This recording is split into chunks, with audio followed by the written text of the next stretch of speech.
welcome to the I Ching Cafe. My name is Belinda Doveston and it is our weekly overview, our first full one for April, for the week commencing the 4th of April 2022.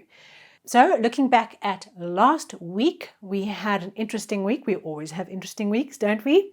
We had Hexagram 3, difficulty at the beginning or sprouting, birthing pains, new things popping out, having to build our foundation. I spoke about building the ship as we are sailing and focusing on the keel and the hull and the essential core foundation of our ship to make sure we can go the distance. So how was your week? What was being born into your life, into your business?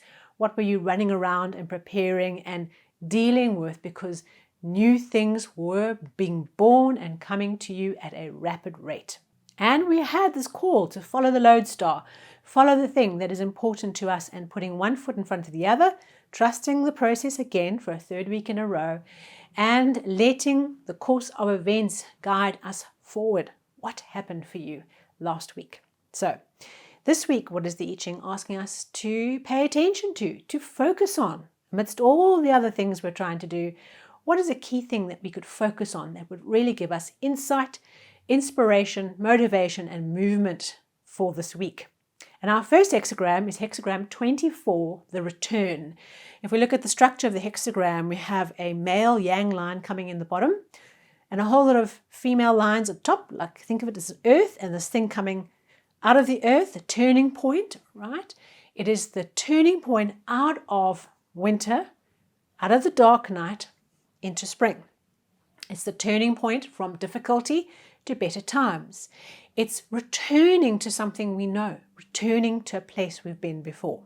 So this hexagram might be challenging us to think about two things. One is we've turned a corner of some kind. We have either turned a corner or we have moved out of a difficulty into a much better space. And this week is asking us to pay attention to that turning point. Or part of what we're doing is we're going back to something we've done before. Perhaps you are thinking about going back to an old profession, an old employer, an old relationship, an old skill set that you're bringing back to use in your current process.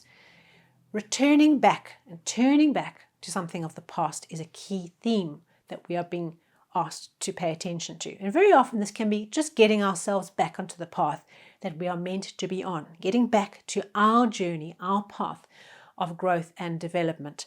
And the changing lines give us clues as to what those turning points are. Now, with this hexagram, another symbol for us to think about is the bear who's been hibernating all winter.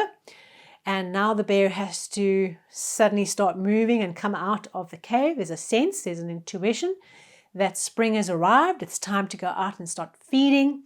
And so this long, deep sleep of the winter can start to end. And we can awake and we can start moving and start getting towards some nourishment that we are needing. Okay, so what is shifting? What is turning? What is the return that is being presented to you? Now, this week we have line 6, the 6th position as our changing line. So just one for this week. And it's quite a challenging changing line. I will kid you not. And it says the warning, okay, imagine neon lights, whoop, whoop. Okay, the warning is we run the risk of missing the moment to turn back.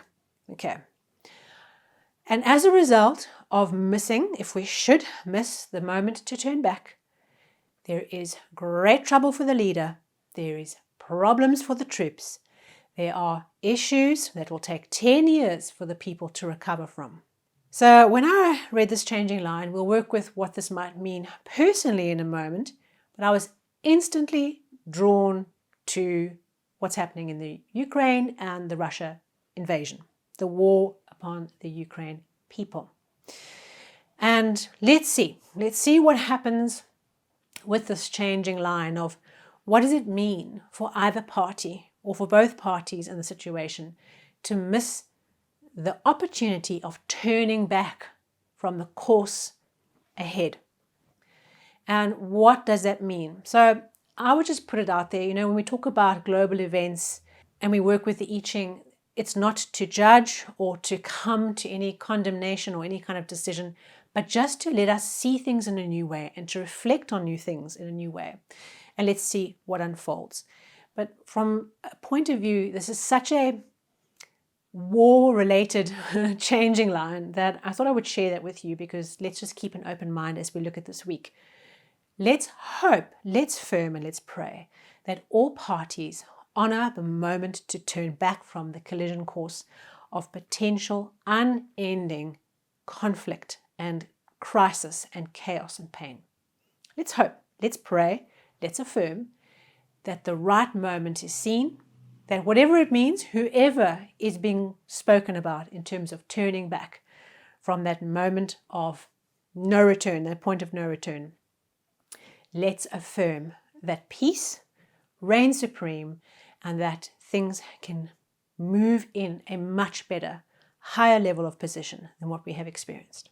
Okay, end of speech. All right, from a personal point of view, this changing line points us to the risk we face in returning to old thinking, in returning to delusions of the past and getting trapped in our own perspective of the world and really coming a cropper because we were not able to break out of our old way of thinking. Our incorrect perspective, our incorrect judgment on an issue, our incorrect viewpoint, our misunderstanding of what is really going on. This line really calls us to a reality check this week and being sure that we are not living in a bubble of our own thoughts and our own perspectives and thinking that because our bubble is so strong that is the truth. Reach out beyond your own perspective this week. Ask for input. Look at things from different point of views and really encourage your mind to ask the question, what if I am just merely living off the delusion that I myself have created on this issue? Is it really true? Great coaching question. Is what I think is true really true? Or is there a different way of looking at it? Is there evidence that we don't want to see because we don't want to step outside of the bubble we are in?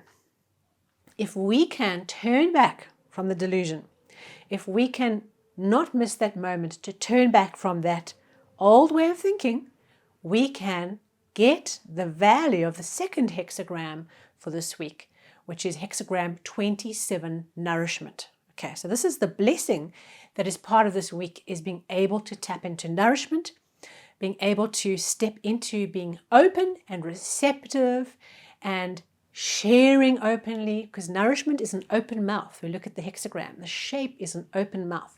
It's a mouth of a bird that's calling to his mommy he wants a worm or two. And so we have the opportunity to redefine and rethink what is nourishing to us, to be better nourished this week, to nourish others, to understand the power of our words, because you get people who worry a lot about what they eat but not worry about the words that come out. So let us not just obsess about what we are taking in, but let's also obsess about what we are nourishing other people through our words and our deeds and actions. So an interesting week where the turning point has come. The changing line warns us not to miss it, okay, because we're caught in our own little bubble of delusion, and to make sure that we are being nourished and we are nourishing others by being open and supportive and nurturing and understanding what are the things that really nourish us, not just bring a temporary scratch to the itch. Thank you so much. Wishing you a wonderful week. Please like, share, and subscribe. Hit that bell button so you get the episode into your app the moment it is loaded. And I look forward to seeing you soon at our next weekly overview and on the socials. Have a great week.